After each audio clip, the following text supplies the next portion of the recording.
आणि देवाचे भजन, भगवंताचं नामचिंतन करायचं असेल तर मनुष्य देह धारण करावं लागेल.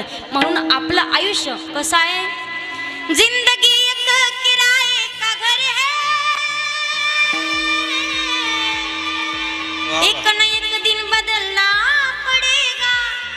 जिंदगी एक किराए का घर है, एक न एक दिन बदलना पड़ेगा.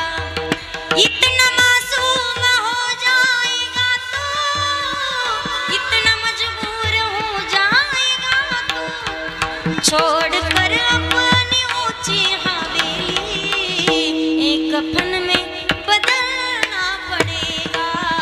घर से बाहर निकलना पड़ेगा. जिंदगी एक किराए का घर आहे. जसं आपण एखादं भाड्यानं घर करू द्या, त्या मालकांना सांगावं आमचं घर आम्हाला रिकामं करून द्या, त्या क्षणाला आपल्याला घर रिकामं करून द्यावं लागतं. आपण 50 वर्षापासून जरी त्या घरामध्ये राहत असू, पण आपल्याला म्हणता येत नाही आता आमचं आहे म्हणून. तसाच भगवान परमात्म्यानं आपल्याला हा शरीर रूपी दिलेलं एक भाड्याचं घर आहे. या देहाला जन्माला आल्याच्या नंतर तर काय करायचंय, संतांची संगती करून भगवंताचं नामचिंतन करायचंय. म्हणून जगद्गुरु तुकोबाराय सांगतात, आमचा धन्यतेचा दिवस ठरला पण कधी, जेव्हा संतांचं दर्शन झालं तेव्हा. याच संतांची संगती झाल्याच्या नंतर झाली पाप तापा तुटी आणि दैन्य गेले उठाउठी.